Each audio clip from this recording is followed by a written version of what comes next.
কলম্বোতে second দিন শুরু করলাম খুব সুন্দর একটা সকাল আর স্ট্রং সেলন কফির সাথে।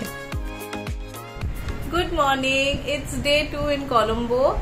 আজকে আমরা সিগিরিয়ার জন্য বেরোবো, যাওয়ার পথে একটু ব্রেকফাস্ট করে নেবো। আপাতত এখন অব্দি কফি খেয়েছি আর একটু মন খারাপ লাগছে কারণ কলম্বোর এই হোটেলটা ভীষণই সুন্দর ছিল। একদম সামনেই রেল লাইন, তারপরেই সমুদ্র, পুরো নীল সমুদ্র দেখতে পাচ্ছি, ভীষণই ভালো লাগছে। প্রথমে ভেবেছিলাম অন দ্য ওয়েতেই ব্রেকফাস্ট করব, কিন্তু এই বেকারি গাড়িটা দেখে হোটেল থেকে নিচে চলে এলাম। ব্রেকফাস্ট সারলাম শ্রীলঙ্কার বেথোভেন গাড়ির ফেমাস ব্রেড দিয়ে। শ্রীলঙ্কাতে এলে মোটামুটি সব জায়গাতেই সকালে এই গাড়িগুলো দেখতে পাওয়া যায়। নানা রকমের হোমমেড ব্রেডস, পাফস আর সুইট ব্রেডস পাওয়া যায় এখানে। ভেজ ননভেজ দু রকমেরই অপশান থাকে আর অনেস্টলি ভীষণ টেস্টি আর ফ্রেশ হয়। তাই শ্রীলঙ্কাতে এলে আর যদি রাস্তায় বেথোভেন আর এলিশ শুনতে পাও, এই টেস্টি ব্রেকফাস্ট অপরচুনিটিটা একদম মিস করো না। দারুণ ব্রেকফাস্ট সেরে কলম্বোর শহুরে রাস্তা ছেড়ে আমরা এগিয়ে চললাম শ্রীলঙ্কার এনশিয়েন্ট হিস্টোরিক সিটি সিগিরিয়ার উদ্দেশ্যে। হিস্টোরিক্যালি সিগিরিয়ার সিগনিফিকেন্স মিসোলিথিক পিরিয়ড থেকে পাওয়া যায়, ওই 3000 BC সময়ের আগের থেকে। 3rd সেঞ্চুরি পর থেকে এখানে বুদ্ধিস্ট মংরা আসতে শুরু করে, কিন্তু সিগিরিয়ার আসল ইতিহাস শুরু হয় যখন কিং কাশাপ্পা এসে সিগিরিয়াকে ওনার কিংডমের ক্যাপিটাল করে তোলে। বিশাল পাথরের চূড়ায় তিনি তৈরি করেন এক অদ্ভুত রাজপ্রাসাদ। আজ Sigiriya UNESCO world heritage site হিসেবে listed and it is definitely one of the best preserved examples of ancient urban planning. If you love history, শ্রীলঙ্কাতে সিগিরিয়াটা একদম মিস করবে না। শ্রীলঙ্কার আরো ভিডিও দেখতে চাইলে চ্যানেলটাকে অবশ্যই সাবস্ক্রাইব করে দিও।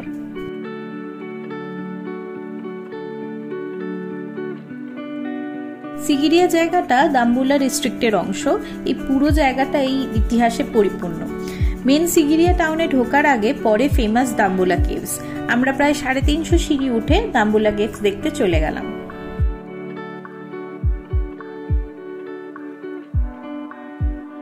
এখানে প্রায় 80টার উপর কেভস আছে, তার মধ্যে 5টা প্রিজার্ভ করে টুরিস্টদের জন্য ওপেন করা আছে।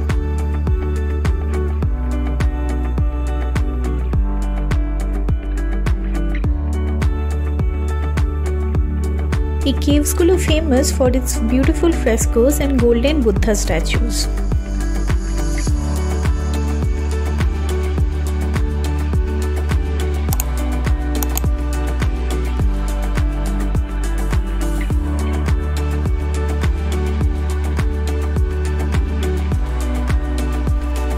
এই ফ্রেস্কোগুলো প্রায় 2000 বছর পুরনো।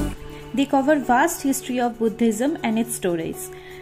প্রত্যেকটা ছবির কাজ আর তার পেছনের গল্প সবকিছু এত ফ্যাসিনেটিং লাগছিল, বলে বোঝাতে পারবো না। মেসমারাইজিং বললে হয়তো একটু কম হবে। দাম্বুলা কেভের সৌন্দর্য আর তার শান্ত পরিবেশকে পেছনে রেখে আমরা আবার এগিয়ে চললাম সিগিরিয়ার উদ্দেশ্যে।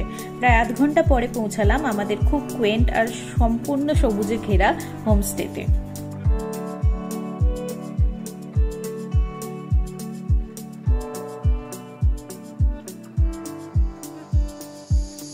ফ্রেশ পাপায়া জুস আর সবুজ দিয়ে শুরু হলো সিগিরিয়ার অ্যাডভেঞ্চার।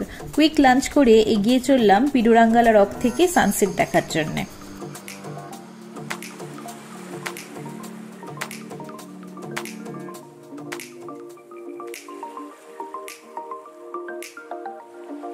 প্রায় 200 মিটার উঁচু এই রক ফরমেশনের ওপরে আছে একটা স্লিপিং বুদ্ধা স্ট্যাচু, আর তারও ওপরে থেকে দেখা যায় অদ্ভুত লায়ন রক ফর্ট্রেস।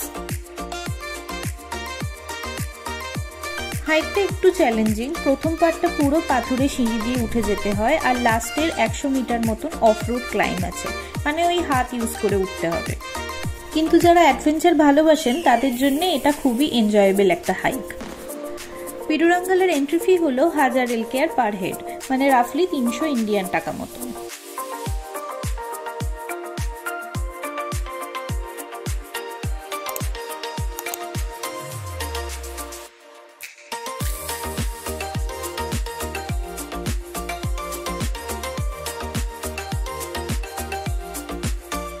বিকেলের সোনালি আলোয় এই রকের সৌন্দর্য আরো বেড়ে ওঠে।